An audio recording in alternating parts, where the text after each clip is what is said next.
우리 하나님 아버지와 주 예수 그리스도로부터 오는 은혜와 평강이 여러분들과 함께 하시기를 바랍니다. 우리 옆 사람들과 함께 인사하실 때 추운 날씨에 미끄러지지 말고 건강하게 지냅시다. 인사하겠습니다. 추운 날씨에 미끄러지지 말고 건강하게 지냅시다. 아멘. 날씨가 새벽 사이에 이렇게 눈이 좀 제법 많이 온 것 같습니다.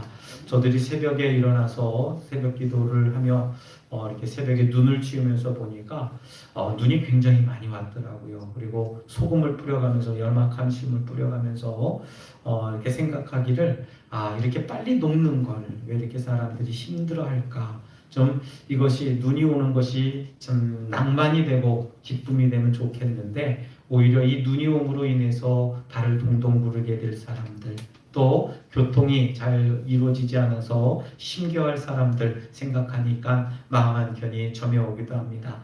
또 우리 교회학교 찬송을 들어보면서 천국이라는 것을 다시 한번 생각해 보는데 우리 6명이 찬송했는데 소리는 3명만 들려요. 그래서 제가 가만히 보면서 뒤에서 보는데 목청이 푹사랗게 이렇게 목 핏대가 이렇게 나는 걸 보고 저렇게 찬양해야 되는데 잘하는 거예요. 우리 학생들. 네, 소리 조금 낸 우리 친구들은 조금 다음에 더 열심히 좀 분발했으면 좋겠고요. 열심히 낸 우리 목청이 터져라 불렀던 우리 친구들은 더 목소리를 많이 냈으면 좋겠다 생각합니다. 이 친구들이 어제인가 그제인가 이 찬양을 연습하러 요즘에 내일 또 성탄절 예배가 있지 않습니까? 그 예배 연습하려고 이렇게 막 와서 하는 말이 천국이 왜 밭에 감춰진 보화지? 또 지들끼리 얘기를 해요. 그래서 뭐라 그러나 가만히 들어봤더니 감춰진 거니까 몰래 사야 되나 봐. 그렇게 얘기를 해요. 그래서 그래 니들이 목사님보다 묵상하는 게 낫다. 그런 생각을 좀 가졌습니다. 여러분 천국은요 누가 가져갈까봐 몰래 숨겨놓고 그 밭을 사는 사람의 마음이 되어야 된다는 것을 찬송을 통해서 다시 한번 보게 됩니다. 미국의 한 부흥 강사가요 집회를 인도할 때에 교회로 찾아갔습니다. 그 교회 입구에서 다리를 사용하지 못하는 장애를 가진 자매 한 명을 만났는데 이 집회 시간까지 조금 남았기에 이 자매와 대화를 나누게 되었습니다. 불편한 몸으로 어떻게 오셨습니까, 자매님? 했더니 이 자매가 하는 말이 부흥 강사인지 모르고 대답한 거예요. 집회하는 목사님, 우리 강사 목사님에게 신유의 은사가 있다고 소문을 듣고 왔습니다. 그래서 내 다리 사용을 못하지만 병 고침을 받으려고 왔는데 기도하는 마음으로 가지고 왔으니 확신 가운데 하나님이 나를 고쳐주실 거다라고 하는 그 응답을 듣고 왔습니다. 그래서 나는 내가 타고 온 차를 집으로 돌려보냈어요. 그렇게 이야기를 했답니다. 그래서 이 강사 목사님 깜짝 놀라서 아니 타고 온 자동차를 돌려보내면 어떡해요? 집에 갈 때 어떡하려고 합니까? 그랬더니 이 자매가 밝은 표정을 지으면서 아니 나와서 내가 걸어갈 건데 뭘 걱정합니까? 할렐루야. 여러분 이렇게 고백을 했다고 해요. 그래서 이 여인이 그 말을 가만히 들어보니까 이 부흥 강사가 뭐 집회까지 뭘 기다립니까? 사실은 내가 부흥 강사인데 우리 기도합시다 했어요. 그래서 기도하고 안수하고 눈을 뜨고 봤더니 다리 일어나는 겁니다. 기적이 일어난 거죠. 그래서 이게 소문이 나서요. 많은 사람들에게 이제 소문이 나서 이 사람 저 사람 몰려오게 되었습니다. 그때 어떤 사람이 또 그 마음을 가지고 또 달려나가서 이 강사 목사님에게 기도받으려고 나온 또 한 분이 계십니다. 그 분을 가만히 보니까 그렇게 얘기를 했어요. 이 자매도 똑같이 휠체어를 타고 자기가 타고 온 자동차를 집으로 돌려보내고 그 예배에 참석하려고 모여있는데 강사 목사님을 여간없이 또 만났습니다. 그래서 이 강사 목사님을 만나서 이야기하는 중에 목사님 저도 믿음으로 나으려고 믿음을 가지고 나왔는데 내가 타고 온 자동차를 돌려보냈습니다. 그랬어요. 그랬더니 이 강사 목사님이 그래요? 우리 기도합시다 했는데 낫지를 않아요. 여러분 어떻게 생각하십니까? 신유의 은사가 끝난 겁니까? 아니면 이 강사 목사님의 그 능력이 조금 부족해서 낫지 못하게 한 것입니까? 물론 예화를 만들어낸 이야기겠습니다만은 저는 이 예화를 가만히 묵상해 보면서 곱씹어 보면서 이런 마음을 좀 가져봤습니다. 이 이야기, 이 예화의 결론에도 그렇습니다. 이 강사 목사님이 그 자매의 눈을 바라보면서 그렇게 이야기를 했다고 해요. 자매님은 이 자리에 나올 때에 다리 고침을 받으려고만 하는 그런 마음을 가지고 자동차를 돌려보냈지만요. 먼저 고침을 받았던 그 자매님은 병 고침의 약속을 믿고 나왔다는 그 믿음을 가지고 나왔던 겁니다. 이것이 병 고침의 차이라는 얘기예요. 라고 이 강사 목사님이 이야기했다는 겁니다. 여러분, 저는 이 예화를 가만히 곱씹어 보면서 그런 생각을 좀 해봤습니다. 하나님, 저에게도 신유의 은사를 주시면 좀 안 되겠습니까? 그랬는데 하나님이 대답 안 하세요. 뭐 제 마음속에 능력을 안 주시니까 말이죠. 그래서 제가 생각하기를 나에게 신유의 은사가 있다면 아마 이 동네에 이 동네뿐만 아니라 어디서도 병 고침을 받으려고 찾아오겠거니 생각을 했는데요. 여러분, 기도의 능력은 목사에게 있는 게 아니라 여러분들 자신의 믿음에 있는 줄 믿으시길 바랍니다. 그것이 꼭 낫겠다, 나아서 뭘 할 건지 우리가 목적을 가져야 하고요. 내가 왜 낫는다, 내가 낫는다라고 하는 그 믿음이 무엇으로 비롯되었는지를 우리가 깨달아야 될 줄 믿습니다. 맹목적으로 하나님 나 고쳐주신대요. 맹목적으로 나는 하나님이 이렇게 세워주신대요. 그런 믿음이 아니고요. 하나님이 나를 반드시 세워주셔서 나를 하나님의 전도의 도구로 반드시 쓰실 것이라 나는 분명히 믿습니다. 라고 하는 확신이 우리들 가운데 있어야 될 줄 믿습니다. 여러분, 우리 믿음은 능동이 아니라 수동입니다. 우리 능동이라 그러니까 우리 여기 방죽해 가는 데를 능동이라 그러잖아요. 근데 이 능동이라고 하는 말은요, 이 내가 하고 싶을 때 하는 거예요. 내가 믿음이라고 하는 것은 내가 감당할 수 있다. 내가 의지를 가지고 하는 겁니다. 근데 수동이라고 하는 건 누가 시켜서 하는 거예요. 내가 되어지는 겁니다. 그렇기 때문에 우리의 믿음은 능동이 아니라 수동이라고 하는 말이 뭐냐 하면 믿는 것이 아니라 믿어지는 것이라는 말씀입니다. 여러분, 믿어진다는 것은 신비거든요. 그렇기 때문에 성경은 이성적으로 보면 믿지 못할 책이에요. 여러분, 상식적으로 생각해 보세요. 오늘 본문의 말씀이 그것을 증거해 주고 있는데, 여러분, 어떻게 지질학적으로 46억 년 된 지구가 6일 만에, 그것도 어떤 도구도 아니고 하나님 말씀으로 빛이 있어라, 어둠이 있어라, 땅이 있어라, 물이 있어라, 그걸 말씀으로 만들어내셨냐라고 하는 겁니다. 여러분, 그 말 한마디로 창조했다고 하는 것, 그 누구도 이 일을 짓게 하지 못하고 있습니다. 동정녀가 아이를 가졌다라고 하는 것 말이죠. 죽었던 사람이 부활했다는 것 말입니다. 또 이성적으로는 우리가 믿을 수가 도저히 없다라고 하는 겁니다. 하나님이 믿음을 우리에게 주셔야 우리가 믿을 수 있다는 사실이죠. 여러분, 누구 때문에가 아니라 바로 나 때문에 주님이 십자가를 지셨다는 것이 믿어져야 되는 줄 믿으시길 바랍니다. 여러분, 그래서 비로소 하나님의 자녀라고 내가 일컬음을 받을 수 있어야 돼요. 여러분, 누가복음서에는 비슷하지만 다른 점이 있는 두 이야기를 하고 있습니다.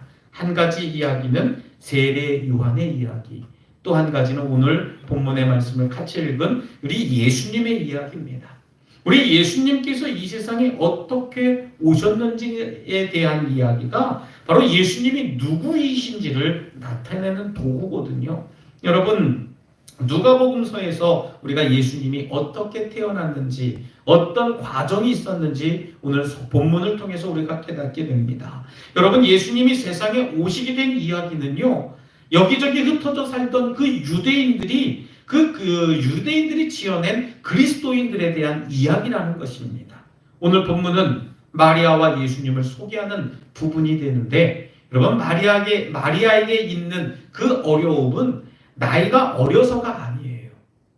나이가 어려서가 아니라 아직 결혼하지 않은 동정녀라는 사실 때문에 이 마리아에게 어려움이 다가왔다라고 하는 겁니다. 여러분 어리고 나이가 많고 이 문제가 아니라는 얘기입니다. 여러분 무슨 얘기입니까? 결혼하지 않은 처녀가 어떻게 아이를 가졌느냐. 남자와 어떤 생물학적으로 어떤 관계를 갖지 않았는데 어떻게 아이를 갖게 되었느냐. 이게 물음표가 되었다는 얘기입니다. 여러분 예수님께서는 요한처럼 일반적인 선지자가 아니라는 것입니다. 그분은 오늘 본문 32절 말씀에 지극히 높으신 이의 아들이고 35절 말씀에 하나님의 아들이로서 다윗의 보좌에 앉으실 분이라는 사실을 믿으시길 바랍니다. 여러분 그 당시에 유대 문화에서 소녀가 임신할 수 있는 나이는 13세에서 14세쯤으로 봤습니다. 오늘날 우리나라 우리 세상도 마찬가지죠. 오늘날에는 그저 우리 여성이 아무리 나이가 어려도 그 생물학적으로 여성이다라고 표현이 된다라고 하면 임신이 가능하다라고 하는 겁니다. 여러분 이 시점부터 한 남자와 결혼할 수 있고 결혼 전에 1년 전에 약혼을 하는 것이 이 유대 나라의 문화라고 하는 겁니다. 그래서 이 마리아는 어리고 가난한 여자였지만 그 당시 사람들의 눈에는 하나님의 어떠한 중요한 일에도 쓰임받을 수 없는 아주 중요한 요소들을 모두 갖추고 있어요. 저 사람은 하나님의 일에 쓰임받을 것이다가 아니고요. 저 사람은 하나님의 쓰임받을 수 있는 사람이 아니다라고 하는 것이지요. 나이가 안 돼요. 처녀입니다. 또 물질적으로도 조금 죄송한 표현이지만 연약합니다.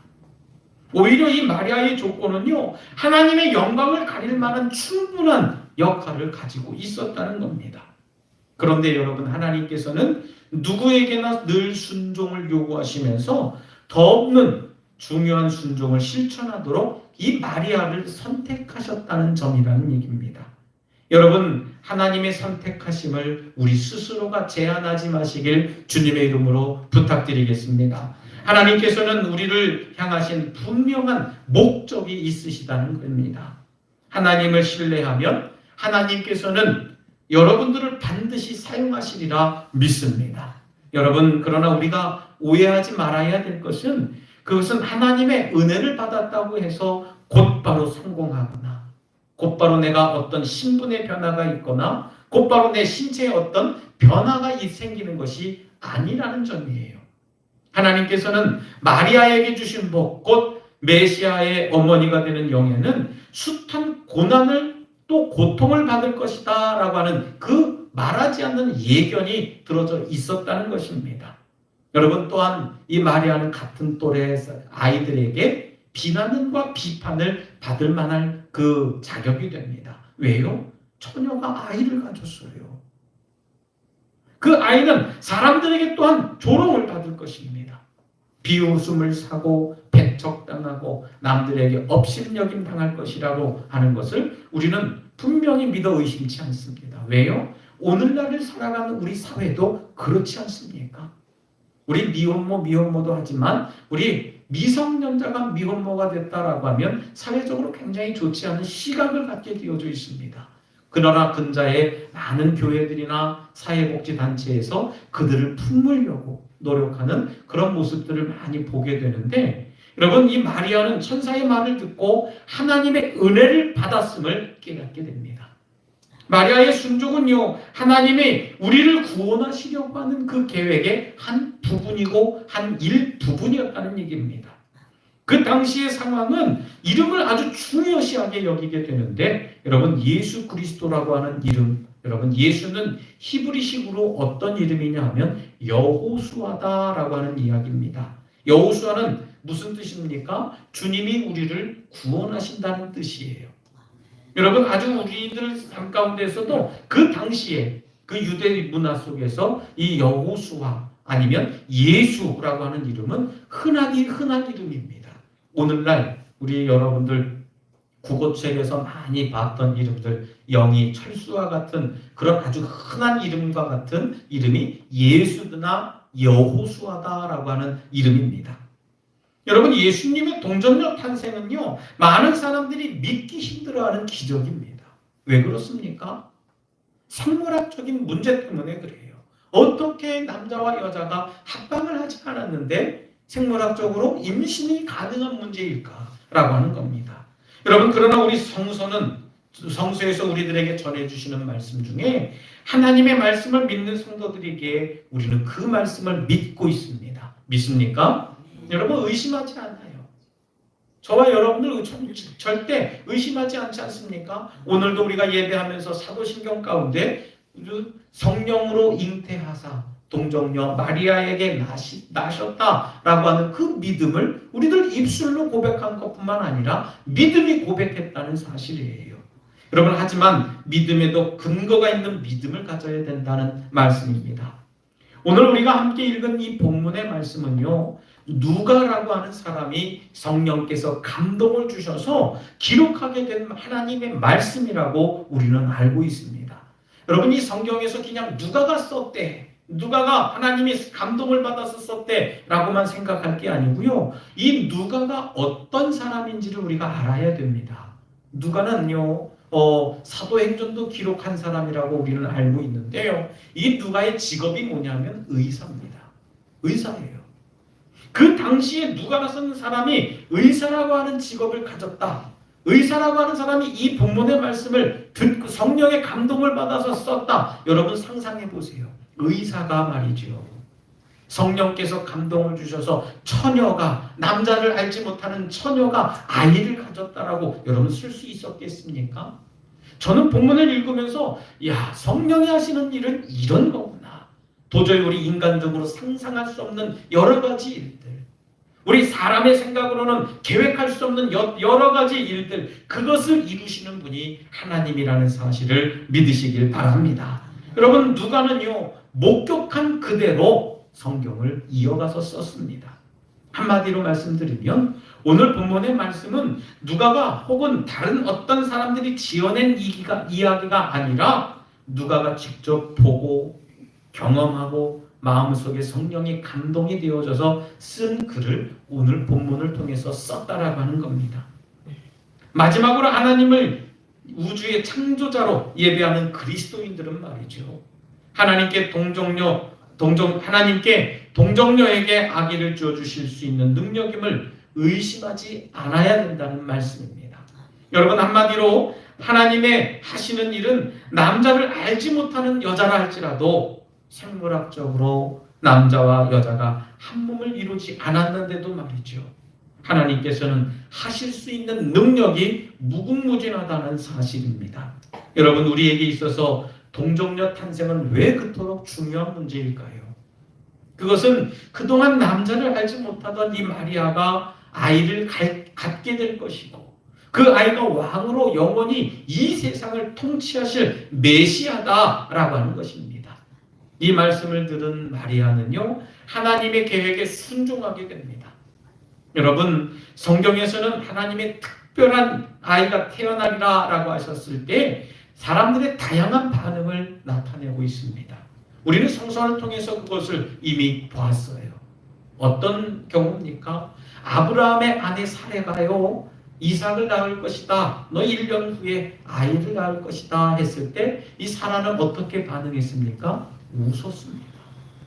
웃었어요. 피식 웃었어요. 아니, 내 양수가 끊어지고 이제 내 나이가 곧 100살이 다 돼가는데 무슨 내가 아이를 낳습니까? 웃었어요.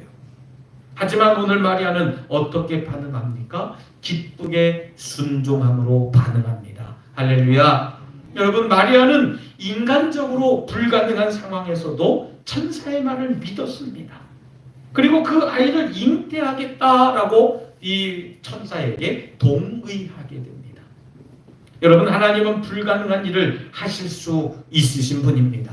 여러분들 믿습니까? 여러분, 우리는 하나님의 선포와 약속에 웃음이나 의심으로 반응하는 것이 아니라 자발적인 받아들임으로 인해서 우리가 하나님 앞에 믿음으로 반응하는 삶을 살아야 되는 줄 믿으시길 바랍니다. 사랑하는 우리 덕수가족 여러분, 오늘 우리는 동정녀 마리아가 성령을 통해서 메시아를 잉태하게 되므로 출산하게 된다는 예고를 받았음을 알았습니다. 마리아는요, 동정녀인 자신이 잉태하는 일을 이해하기 어려웠을 거예요. 누가 아니겠습니까? 내가 그동안 남자를 사귀어본 일도 없고 남자 손을 만져본 적도 없는데 내가 아이를 잉태한다. 여러분 얼마나 무섭고 두려운 일이었겠습니까? 또한 그 후에 있을 일 낳기만 하면 끝나는 게 아니고 어려운 문제, 위험한 문제들을 안고 있습니다. 그러나 하나님의 전지전능하심을 믿었기에 이러한 어려움을 넘어설 수 있는 믿음으로 순종하게 되었습니다. 바라기는 오늘 이 마리아의 순종을 통해서 위대한 일을 이루어 가시는 하나님의 살아계심을 저와 여러분들이 믿고 그 믿음으로 하나님의 역사에 동참하시며 반응하는 여러분들 모두가 되시기를 다시 한번 주님의 이름으로 축원합니다. 이 시간 우리 함께 결단의 기도를 드릴 때 주님, 저희가 하나님의 역사, 큰 역사하심을 믿고 그 일에 동참하기를 원합니다. 나의 믿음 없음을 불쌍히 여기시고 믿음을 주시옵소서라고 잠시 결단의 기도를 드리겠습니다. 할렐루야. 사랑과 내가 충만하신 하나님, 저희들의 믿음 없음을 불쌍히 여겨 주시옵소서. 하나님의 역사심을, 하나님의 바라보심을 깨달아 알게 하여 주시사 저희들 하나님 아니면 안 되는 삶에 살아갈 수 있도록 인도해 주실 줄 믿습니다. 하나님, 불가능한 일 없도록 하나님 저희들 삶을 주장하여 주시옵시고 이제부터 내 믿음이 하나님을 기쁘시게 하는 역사해 주시옵소서.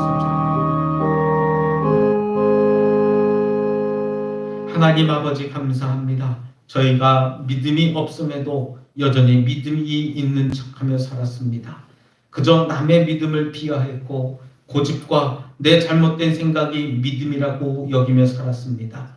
이런 저희들을 용서해 주시고 오늘 마리아가 순종하는 믿음으로 하나님의 역사를 이루었던 것처럼 저희에게도 순종을 통해서 믿음을 이루어가게 하여 주시옵소서. 예수님 이름으로 기도드리옵나이다. 아멘.